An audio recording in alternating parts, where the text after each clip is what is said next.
एक बेहद successful chief minister होने के साथ साथ शिवराज सिंह चौहान एक आर्किटेक्ट हैं ग्लोबल इन्वेस्टमेंट समिट के, और उसके बारे में हमसे वो बात करेंगे। बहुत बहुत शुक्रिया सर ज्वाइन करने के लिए। आपको भी धन्यवाद। आपने दिल्ली में भी इसके लिए एक बहुत स्ट्रांग पिच करी, आप मध्य प्रदेश को भी काफी हद तक बदल चुके हैं। सवाल ये है कि आज की तारीख में अगर एक इन्वेस्टर मध्य प्रदेश आए तो वो क्यों आए?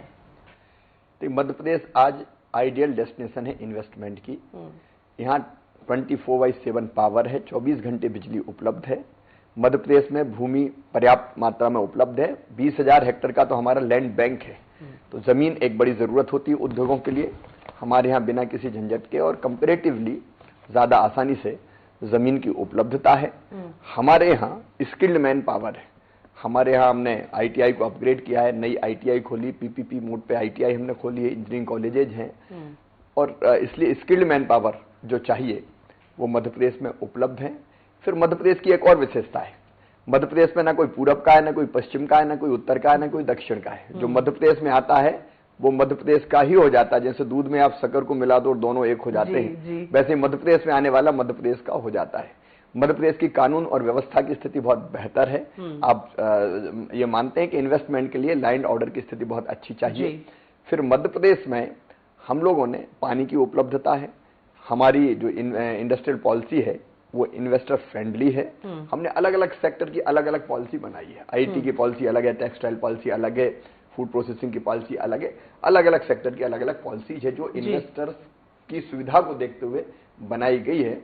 हमारे यहाँ मैंडेज लॉस नहीं है, चाहे जो मजबूरी हो मांग हमारी पूरी हो, इस तरह की कोई कठिनाई मध्य प्रदेश में नहीं है। और सबसे बड़ी बात यह है कि मध्य प्रदेश सरकार की इच्छा शक्ति है, एक तड़फ है हमारे मन में, एक जिद है, एक जुनून है, एक जज्बा है कि हम इन्वेस्टमेंट लाएंगे ताकि हमारे प्रदेश को समृद्धि और विकास के पथ पर हम तेजी से ले जा पाए। जैसे आपने पहले कहा कि ये कर्मकांड नहीं है, ये होना अब जरूरी है क्योंकि यूथ के लिए और यंग लोगों के लिए जॉब अपॉर्चुनिटीज बननी चाहिए, नौकरी बननी चाहिए, रोजगार का साधन होना चाहिए। किस तरह के इन्वेस्टर्स आपकी प्राथमिकता है? हमारे यहाँ मध्य प्रदेश में जो प्राकृतिक संसाधन उपलब्ध है, देखिए खेती में हम लोग आज काफी आगे हैं। मध्य प्रदेश की एग्रीकल्चर ग्रोथ रेट 25% के आसपास है, जो देश में नहीं दुनिया में सर्वाधिक है। लेकिन खेती की एक सीमा है। अब हमको खेती के जो उत्पाद है उसका वैल्यू एडिशन करना है, तो फूड प्रोसेसिंग इंडस्ट्री एक हो सकती है। हम जो अपनी खेती का उत्पाद है उसकी प्रोसेसिंग यहाँ करके वैल्यू एडिशन यहाँ करना चाहते हैं ताकि किसान को ठीक दाम मिले और नौजवान को काम मिले। हमारे यहाँ आप देखेंगे मिनरल्स बड़ी मात्रा में उपलब्ध है, अलग अलग तरह का, उस पर आधारित उद्योग मध्य प्रदेश में आए, इसकी हम कोशिश कर रहे हैं। हमारे यहाँ आयरन ओर है लो ग्रेड की, लेकिन टेक्नोलॉजी ऐसी आ गई जिससे उससे अच्छी स्टील बनाई जा सकती है। हमारे यहाँ लाइमस्टोन है, हमारे यहाँ डायमंड है, हमारे यहाँ मैग्नीज है, हमारे यहाँ डोलोमाइट है, कई तरह के उस पर आधारित उद्योग आए। हमारे यहाँ टेक्सटाइल जो हमारी पॉलिसी है वो बहुत प्रोग्रेसिव है और इसलिए हमारे यहाँ काफी टेक्सटाइल के क्षेत्र के बड़े ग्रुप्स आए हैं। हम चाहते हैं कि इस सेक्टर में तेजी से लोग आए। दवाइयों के निर्माण के क्षेत्र में मध्य प्रदेश पहले से आगे हैं, अब हम और इस क्षेत्र में निवेश लाना चाहते हैं। IT की अगली डेस्टिनेशन मध्य प्रदेश ही होगी क्योंकि हमारी IT पॉलिसी है, CFTCS इन्फोसिस यहाँ आ रहे हैं, लेकिन हम चाहते हैं और भी IT कंपनीज आए।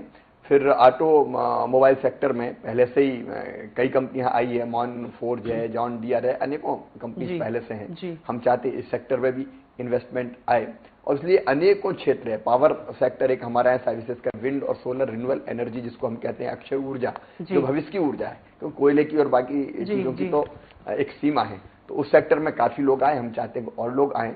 तो ये हमारे अलग अलग सेक्टर, लेकिन 2 सेक्टर और जिस पे हम ध्यान दे रहे हैं, एक हेल्थ केयर का सेक्टर, हम अच्छे मेडिकल कॉलेजेस चाहते हैं, अच्छे हॉस्पिटल्स चाहते हैं। मेडिकल टूरिज्म का भी एक नई अवधारणा है, तो हम उस क्षेत्र में भी इन्वेस्टमेंट लाना चाहते हैं और अच्छे एजुकेशनल इंस्टीट्यूशंस लाना चाहते हैं, अच्छे शिक्षण संस्थान मध्य प्रदेश में आए, इस बात की भी हम कोशिश कर रहे हैं। एक तरह से इन्वेस्टर्स ये अप्रिशिएट करेंगे कि पूरी वैल्यू चेन आप देख रहे हैं, आप सिर्फ ये नहीं चाहते यहाँ पे आके एक उद्योग लगा दीजिए और उसकी वैल्यू चेन ना हो। आई थिंक वो एक बहुत अच्छा निर्णय है, बट आगे बढ़ने के लिए हमेशा जरूरत है कि आप पीछे से लेसन्स ड्रॉ करें। 2014 की जो ग्लोबल इन्वेस्टमेंट समिट है, अगर 1 मिनट को पलट के देखें, 2012 को आपने करीब 2 लाख करोड़ के MOU साइन किए थे, उसमें से कुछ मटेरियलाइज हुए हैं, कुछ नहीं हुए हैं। चीफ मिनिस्टर होने के नाते मैं आपसे पूछना चाहूंगी, जो मटेरियलाइज नहीं हुए वो क्यों नहीं हुए, और आगे बढ़ने के वक्त आप ये कैसे इंश्योर करेंगे कि ज्यादा से ज्यादा MOUs या ज्यादा से ज्यादा जो कमिटमेंट होता है वो फाइनली इन्वेस्टमेंट हो?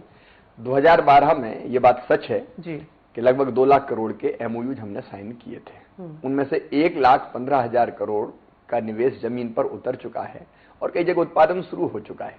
अब आप ये देखिए कि देश में जैसा दौर था, ये पॉलिसी पैरालिसिस के कारण, बाकी दिक्कतों के कारण, रिसेशन के कारण लोग भारत में निवेश करना ही नहीं चाहते थे। हालत ये थी कि भारत के उद्योगपति भारत से अपना निवेश खत्म करके दूसरे देशों में दुनिया में जाना चाहते थे। वैसी परिस्थितियों में जब फॉरेस्ट एनवायरमेंटल क्लियरेंस जैसे कई मुद्दे ऐसे उलझे हुए थे कि सारे क्लियरेंस में काफी देर होती थी और निवेशक घबराया हुआ था, वैसी माहौल में अगर 1,15,000 करोड़ रुपए के एमओयू जमीन पे उतर गए और उत्पादन शुरू हो गया, तो मैं मानता हूं कि हमारी बड़ी सफलता है। कुछ प्रोसेस के कारण, फॉरेस्ट एनवायरमेंटल क्लियरेंस के कारण, क्योंकि सारा बस हमारा नहीं, कुछ क्लियरेंस भारत सरकार को देने पड़ते हैं। उस समय जैसी परिस्थितियां थी केंद्र सरकार में, उसके कारण भी हमें दिक्कतें आई, लेकिन उनमें से भी अभी कई प्रयत्नरत है और इसलिए हमें उम्मीद है कि उनके रास्ते की बाधा हटा के हम आगे बढ़ेंगे और जो लक्ष्य हमने तय किया था उसके आसपास तक पहुंचेंगे। आपने एक बहुत ही अहम मुद्दा रेज किया है कि जो 2012 का इन्वेस्टमेंट था उसमें बहुत सारी दिक्कतें थी, बहुत सारी बाधाएं थी, जैसे आपने कहा पूरा वातावरण ही डिफरेंट था। किसी हद तक आपने मेरे सवाल का ऑलरेडी जवाब दे दिया, लेकिन मैं फिर भी पूछूंगी 2012 से 2014 की इन्वेस्टमेंट समिट में क्या डिफरेंसेस हैं? सेंटर में आपकी सरकार है, वो इन्वेस्टमेंट को लेकर बहुत सीरियस है, पर फिर भी मैं मुख्यमंत्री होने के नाते आपसे जानना चाहूंगी। सबसे बड़ा अंतर तो यही है कि आज पूरा देश आत्मविश्वास से भरा हुआ है, आशा से भरा हुआ है। लोगों को लगता है कि ये बहुत अच्छा होने वाला है और इसका कारण है केंद्र में माननीय नरेंद्र मोदी जी के नेतृत्व में जो बीजेपी की एनडीए की सरकार बनी है।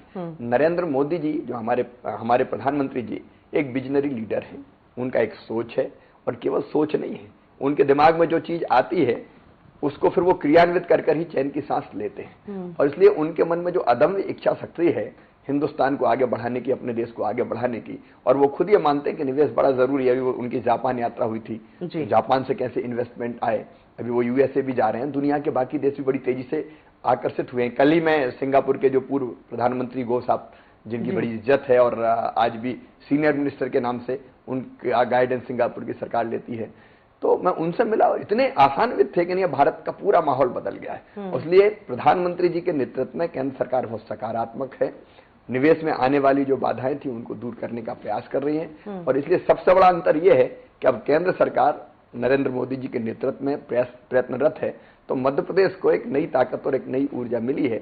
अब केंद्र सरकार और राज्य सरकार मिलके वो बाधाएं थी जिनके कारण इन्वेस्टमेंट ठीक से नहीं हो रहा था, उसको दूर कर लेगी और तेजी से हम इस क्षेत्र में आगे बढ़ेंगे। केंद्र और राज्य सरकार के अच्छे रिलेशंस को लेकर मैं आपसे भी बाद में सवाल पूछूंगी। पहले मैं आपसे एक पूछना चाहती हूँ, आपने एक बहुत पर्टिनेंट पॉइंट बोला, एनवायरमेंट और फॉरेस्ट क्लियरेंसेस किसी हद तक आपके वश के बाहर हैं, वो फाइनली सेंट्रल गवर्नमेंट को देनी पड़ती हैं।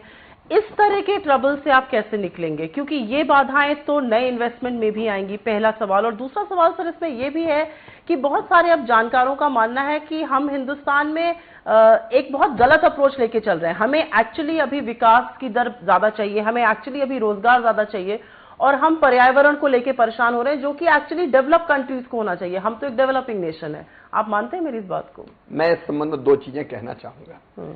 नंबर एक, विकास और पर्यावरण में संतुलन बना के हमको चलना पड़ेगा। हम अंधे होकर एक दिशा में नहीं चल सकते। अब उस समय जो यूपीए की सरकार के समय जो परिस्थितियां पैदा हुई थी उसमें फैसले ही नहीं हो रहे थे, लेकिन केंद्र सरकार में जो परिवर्तन हुआ है, माननीय नरेंद्र मोदी जी की जो अप्रोच है वो बहुत सकारात्मक है, बहुत पॉजिटिव है। उसलिए कई तरह के परिवर्तन हो रहे हैं। हम ये मानते हैं, गंभीरता के साथ मानते हैं कि पर्यावरण भी सुरक्षित रहना चाहिए, लेकिन विकास और पर्यावरण के बीच एक संतुलन होना चाहिए, क्योंकि ग्रोथ रेट बढ़ेगी, लोगों को रोजगार मिलेगा, क्वालिटी ऑफ लाइफ इंप्रूव होगी, जीवन स्तर सुधरेगा। ये भी जरूरी, हम केवल लंगोट लगा के जंगल में नहीं रह सकते, लेकिन हम पर्यावरण को पूरी तरह से नाश भी नहीं कर सकते। इसलिए एक संतुलन होना चाहिए। मैं ये मानता हूं कि संसाधनों का या धरती का, प्राकृतिक साधनों का दोहन होना चाहिए, शोषण नहीं होना चाहिए। दोहन और शोषण में अंतर है। दोहन का मतलब ये कि आम के पेड़ में अगर आम के फल लगे तो आप फल तोड़ लीजिए, ये दोहन हो गया। लेकिन कुल्हाड़ी लेके अगर आपने आम के पेड़ को ही काट दिया तो ये शोषण हो गया। तो हमको इस शोषण से बचना पड़ेगा। प्रकृति अपने आप जितनी भरपाई कर ले उतनी प्रकृति से निकाल लो। और इसलिए भारतीय जनता पार्टी की नीति यही है कि शोषण भी ना हो, धरती को बचाना भी है, लेकिन विकास की गति रुके भी ना।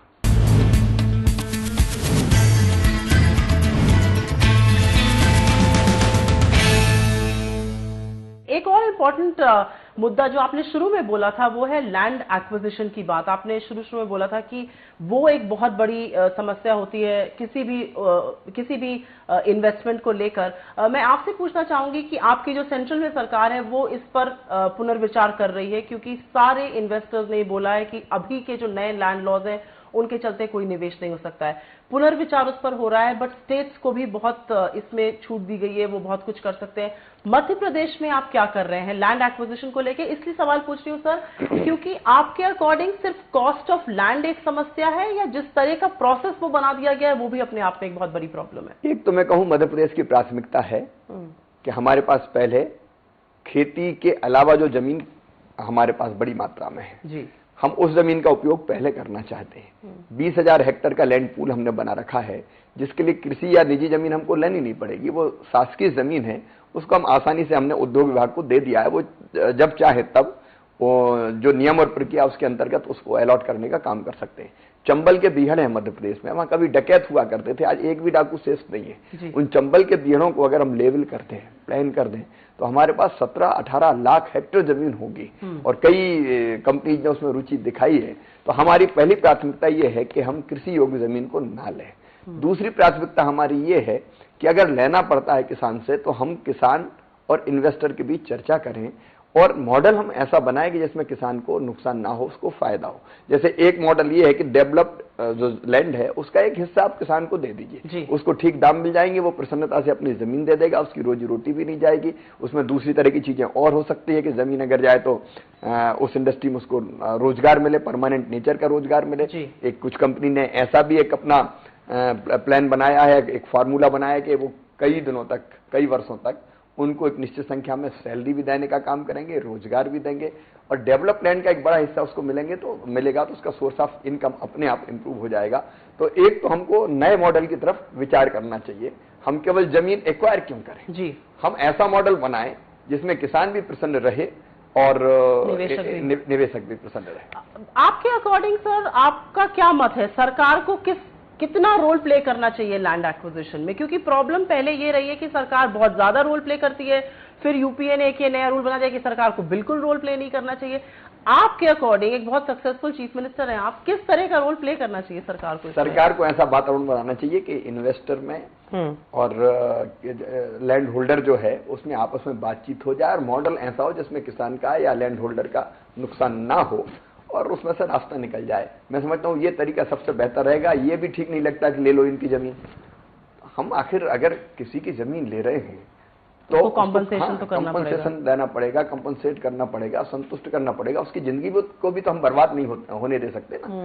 तो ये तरीका हो सकता है अगर दिमाग में प्राथमिकता ये हो कि हमको बीच का और ठीक रास्ता निकालना, संतुलित रास्ता निकालना है, तो निकल सकता है। कुछ राज्य सरकारों ने और स्पेशली आपकी पड़ोसी सरकार ने राजस्थान में लेबर लॉज को भी चेंज करने की पहल करी है। आपके यहाँ भी एक ये मत बन रहा है कि निवेश को लाने के लिए थोड़ा बहुत रिलैक्सेशन तो करना पड़ेगा लेबर लॉज पे, 50 साल पुराने लेबर लॉज अब नहीं रह सकते हैं। किस तरह का चेंज हो सकता है सर इसमें? हम लेबर लॉज में हम परिवर्तन कर रहे हैं, लेकिन हमारा दृष्टिकोण यहाँ भी संतुलित है। एक तरफ वो बाधाएं हम दूर करना चाहते हैं जिसके कारण इन्वेस्टर को बहुत दिक्कतें आती है, लेकिन दूसरी तरफ मजदूर जो काम कर रहा है उसके हितों को भी हम प्रोटेक्ट करना चाहते हैं। हम अमानवीय नहीं होने देंगे कि लेबर का शोषण हो जाए, और ये किया जा सकता है अगर लेबर प्रसन्न रहेगा, ढंग से काम करके। मैनेजमेंट की आजकल फंडा है कि अगर किसी इंडस्ट्री में काम करने वाले जो लेबर हैं या बाकी लोग वो अपनी मान की मेहनत और काम करते हैं तो कई गुना ज्यादा काम होता है। इसलिए हमारा रास्ता बीच का रास्ता है। हम इन्वेस्टमेंट के रास्ते में आने वाली जो दिक्कतें हैं लेबर लॉज के कारण उनको दूर करेंगे, लेकिन हम लेबर के हित का भी संरक्षण करेंगे। लेकिन लेबर से भी हम जब बात करते हैं यही करते हैं कि फैक्ट्री उनके लिए मंदिर है, क्योंकि वो रोजी रोटी देती है। अगर वो चलेगी तो रोजगार मिलेगा, अगर परिस्थिति ऐसी पैदा कर दी गई कि वो चले ही ना तो फिर उनकी रोजी भी छिनेगी। और मैं समझता हूं कि ये बैलेंस्ड अप्रोच अगर हमारी रहेगी तो लेबर भी प्रसन्न रहेगा, इन्वेस्टर भी प्रसन्न रहेगा। मैं आपसे 2 सवाल और करना चाहूंगी। एक जीएसटी को लेकर है। पहले मध्य प्रदेश इसके अगेंस्ट था, अब लग रहा है कि किसी तरह का वातावरण बन रहा है, जीएसटी शायद फाइनली एक रियलिटी हो सकती है। इस समय आपका जीएसटी को लेकर क्या स्टैंड है और सेंट्रल गवर्नमेंट से किस हद तक आप सहमत हैं जीएसटी को लेकर? जीएसटी का हमने विरोध नहीं किया कभी भी। जीएसटी का जो प्रारूप यूपीए की सरकार लेके आई थी जी, उसमें हमारी आपत्तियां थी और हमने ये कहा था कि आपत्तियां दूर की जानी चाहिए। हमने अभी अपनी सरकार से भी यही कहा है, जैसे रेवेन्यू कलेक्शन का मामला है जी, उसका तरीका क्या होगा, राज्य करेगा कि केंद्र करेगा? केंद्र अगर करता तो केंद्र दे जाता है, फिर राज्य मांगते रहते हैं। दूसरी बात, जो राज्यों को घाटा होगा उसको भरपाई कैसे होगी? उसकी भरपाई कैसे होगी? तो हमारा जीएसटी से विरोध नहीं था, हमारा कुछ मुद्दों पर विरोध था, लेकिन माननीय वित्त मंत्री जी हमारे अरुण जेटली जी हैं, बहुत प्रोएक्टिव है, बहुत विद्वान है, वो इन सब चीजों का समाधान निकाल रहे हैं। और इसलिए मुझे लगता है कि अब जीएसटी के रास्ते में जो बाधाएं थी वो दूर होगी और राज्य के हितों का भी संरक्षण होगा। आपको ये लगता है एक लेवल पर कि जो रिफॉर्म्स हैं या जिस तरह की हम चेंज लाना चाहते हैं अपने डिसीजन मेकिंग में, ये पॉलिटिकल पार्टी से ऊपर उठ के होना चाहिए, एग्नोस्टिक होना चाहिए पॉलिटिकल पार्टीज से? लेकिन मैं तो कहता हूं कि राष्ट्र हित के, प्रदेश हित के जितने मुद्दे हैं वो दलगत राजनीति से परे होना चाहिए। लोकतंत्र में दल रहेंगे जी, क्योंकि हमारा संसदीय लोकतंत्र का तरीका ही वो पार्टी चुनाव लड़ती है, जो जीतती है वो सरकार चलाती है। और हमारे यहाँ परिवर्तन भी एक बार एक पार्टी की सरकार है, कई बार आसानी से वोट के माध्यम से बदल दी जाती है। लेकिन देश के हित तो सदैव रहेंगे, प्रदेश के हित सदैव रहेंगे। इसलिए हर पॉलिटिकल पार्टी को विचार के आधार पर विरोध करने का अधिकार है, लेकिन राष्ट्र हित के जो मुद्दे हैं उन मामलों में अगर कोई पॉलिसीज बनानी तो मिलकर बनानी चाहिए, मुझे लगता है। और इसलिए उसको दल के परे रखनी चाहिए, दलों से ऊपर रखना चाहिए। बहुत सारे नेताओं और निवेशकों जिनसे हमने बात करी आपके बारे में, उन्होंने कहा कि वो एक बहुत सक्सेसफुल चीफ मिनिस्टर इसलिए क्योंकि वो एक बहुत सक्सेसफुल सीईओ की तरह एक टाइट शिप, एक टाइट मशीनरी चलाते हैं। मैं आपसे पूछना चाहती हूँ, आपने शुरू किया था प्रधानमंत्री को लेके कि आज उनके अंदर एक सकारात्मक सोच है और इसलिए देश ये बदलाव देख रहा है। उन्होंने एक ये भी बात करी थी एक नए टाइप के फेडरल स्ट्रक्चर की। उन्होंने कहा था प्रधानमंत्री और चीफ मिनिस्टर्स एक टीम का पार्ट होते हैं। आपने ये चेंज महसूस किया है कार्यशैली में? मैं माननीय प्रधानमंत्री जी को बधाई देना चाहूंगा। ये जो विचार है कि केवल उनकी मंत्रिमंडल ही उनकी टीम नहीं है, सचमुच में देश को आगे बढ़ाना तो राज्यों को परफॉर्म करना पड़ेगा।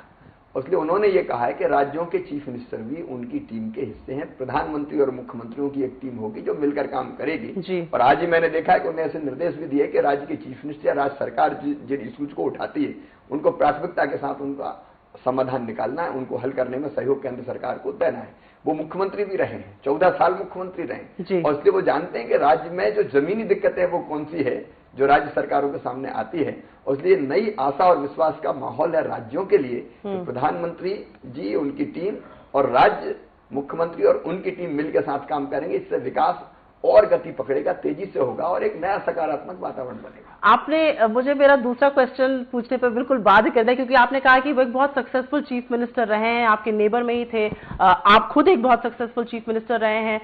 चीफ मिनिस्टर से जो प्रधानमंत्री का ट्रांजिशन होता है, जब कोई भी चीफ मिनिस्टर से एक सक्सेसफुल प्रधानमंत्री बनता है तो लोग कहते हैं उसको सीईओ से एक चेयरमैन बनना पड़ता है, क्योंकि सीईओ के तौर पे आप बहुत एग्जीक्यूशन देखते हैं, फाइल कहां पे अटकी है, क्या प्रॉब्लम्स है, ये सब देखते हैं। एक चेयरमैन के तौर पे आपको एक पॉलिसी मेकिंग करनी पड़ती है।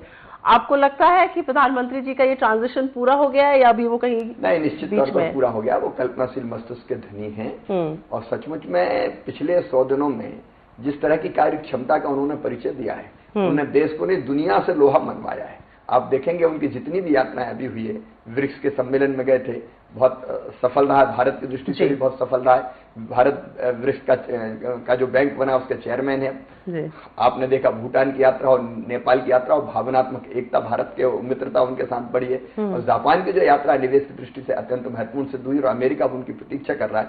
मैं मानता हूं कि वो एक कंप्लीट प्राइम मिनिस्टर है। देश, और केवल देश नहीं आज मैं कहूंगा, बल्कि दुनिया के हितों की भी चिंता करने वाले, और धीरे धीरे प्रधानमंत्री से एक विश्व नेता बनने की दिशा में उन्होंने कदम उठाए हैं और ये देश के लिए बहुत शुभ है।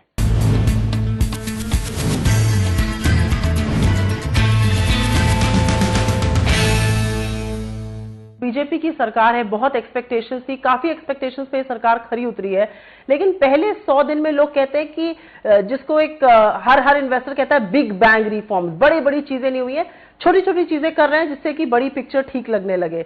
आप सहमत हैं इस बात से कि इस तरह की ही अप्रोच लेनी चाहिए या बड़े डिसीजंस अनाउंस करने चाहिए जिससे कि एक वातावरण बने, एक हेडलाइन ग्रैबिंग अपॉर्चुनिटी जिसको कहते हैं? मैं बाकी क्या कहते हैं उसके बारे में नहीं जानता, लेकिन मैं ये मानता हूं कि देश की जनता इन फैसलों से पूरी तरह से न केवल संतुष्ट है बल्कि बहुत उत्साहित है। और जो फैसले लिए गए, बड़े सोच से ये फैसले लिए गए, और उन फैसलों के कारण जो सकारात्मक परिवर्तन आया हर क्षेत्र में, निवेश के क्षेत्र में देख लीजिए, कृषि के क्षेत्र में देख लीजिए, एजुकेशन के क्षेत्र में देख लीजिए, हेल्थ के क्षेत्र में देख लीजिए, महिला सशक्तिकरण के लिए देख लीजिए, किसान के नौजवान के लिए देख लीजिए, हर सेक्टर में, हर क्षेत्र में एक नया उत्साह पैदा हुआ है और पूरा देश आज उत्साह से सरोवर है। और मैं मानता हूं कि एक स्वाभिमानी भारत, एक संपन्न भारत, एक वैभवशाली भारत, एक गौरवशाली भारत, एक ऐसा भारत कि जिसके नौजवान दुनिया के किसी कोने में जाए तो सीना तान के कहें कि हम भारतीय हैं। ऐसे भारत के निर्माण की मजबूत नींव इन 100 दिनों में रखी गई है और मुझे लगता है कि भव्य भवन भी बनकर तैयार होगा। सर, बहुत लोगों का मानना है कि शिवराज सिंह चौहान ने एक बहुत सक्सेसफुल इनिंग्स निभाई है एज मुख्यमंत्री मध्य प्रदेश के, और अब वो सेंटर की पॉलिटिक्स में आने के लिए बिल्कुल तैयार है और उनको लाना चाहिए।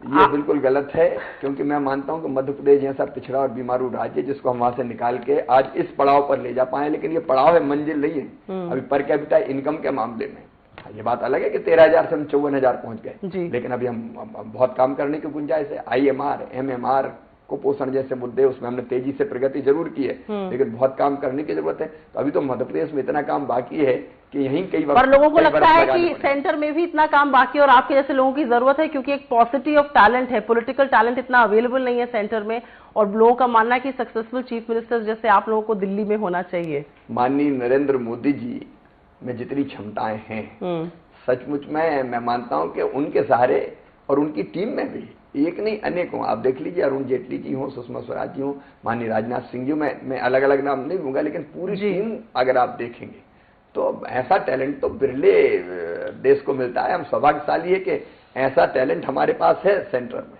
केंद्र में, और वो अपने देश को बढ़िया चलाएंगे, प्रगति के पथ पर तेजी से ले जाएंगे। आप सिर्फ अब एक मुख्यमंत्री नहीं, आप बीजेपी अपनी पार्टी की पार्लियामेंट्री बोर्ड में भी हैं। एक सवाल पूछना चाहूंगी, अंतिम सवाल है ये कि आप जब ये नया पार्लियामेंट्री बोर्ड बना तो जो भी 75 साल से ऊपर के लोग थे, चाहे अडवाणी जी हो, चाहे जोशी जी हो, उन लोगों को मार्गदर्शक बनाया गया और पार्लियामेंट्री बोर्ड में अब वो नहीं है। पॉलिटिक्स एक ऐसी चीज है जो कि जिसको कहते हैं long term, life term job होती है। ये एक समाज सेवा टाइप की चीज है। किसी लेवल पर आपको लगता है कि पॉलिटिक्स में इस समय पार्टी में एक्सपीरियंस को दरकिनार करा जा रहा है सिर्फ क्योंकि यूथ को लाया जाए? मैं केवल इतना कहना चाहूंगा कि भारतीय जनता पार्टी में राजनीति के लिए नहीं की जाती है। हम लोग राजनीति अगर करते हैं तो देश के लिए करते हैं, जनता के लिए करते हैं। एक विचार है जिसको लेके हम लोग काम कर रहे हैं, और उस विचार को पुष्पित और पल्वित करने में माननीय अटल जी, माननीय अडवाणी जी, माननीय जोशी जी, उनकी जो भूमिका है सचमुच में हमारे लिए मार्गदर्शक हैं, फिलासफर हैं। उनके योगदान को कोई अस्वीकार नहीं करता, और आज मार्गदर्शक मंडल का मतलब यही है कि उनका गाइडेंस हर मामले में हम लोग लेंगे और ले रहे हैं, और इसलिए वो आज भी हमारे मार्गदर्शक, नेता, गाइड एंड फिलासफर हैं, और उन्हीं के गाइडेंस में हम लोग चल रहे हैं। पर ऐसा क्यों है कि वो पार्लियामेंट्री बोर्ड के लायक नहीं है? अब पार्टी समय समय पर फैसला करती है, लायक नहीं है ये सवाल ही पैदा नहीं। तो मार्गदर्शक मंडल पार्लियामेंट्री बोर्ड के ऊपर है जो हमको गाइड करेगा और हम उस गाइडेंस पे चलेंगे। लास्ट सवाल आपसे पूछना चाहूंगी सर, आपकी सरकार बहुत सक्सेसफुल है, बहुत ओवरवेलमिंग मेजॉरिटी से आई है, आपने मध्य प्रदेश बिल्कुल स्वीप किया है, बाईपोल्स भी लग रहे हैं आपके फेवर में जाएंगे।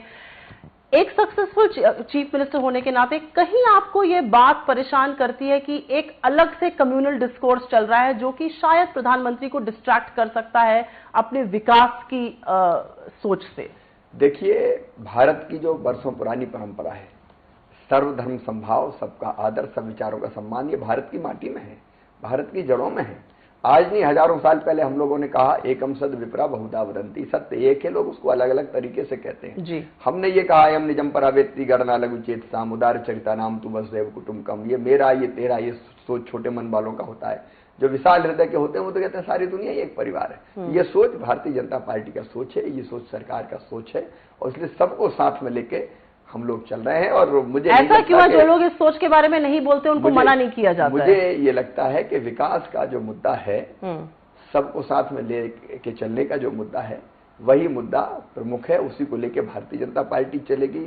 हमारे प्रधानमंत्री जी चल रहे हैं, और हम समाज के हर वर्ग की तरक्की के लिए, सबके कल्याण के लिए काम कर रहे हैं। सब सुखी हो, सब निरोग हो, सबका मंगल हो, सबका कल्याण हो, इसी राह पर हम चल रहे हैं, और निश्चित तौर पर हम लोग सफलता प्राप्त कर रहे हैं, करेंगे।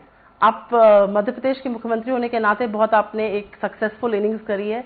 इस इन्वेस्टर समिट के लिए हम आपको बहुत बहुत कांग्रेचुलेशंस कहते हैं और कहते हैं कि इन्वेस्टमेंट हो, रोजगार बढ़े और जो देश का युवा है उसको जॉब मिले। आपकी शुभकामनाएं जरूर हमारा संबल बनेगी। आपको बहुत बहुत धन्यवाद।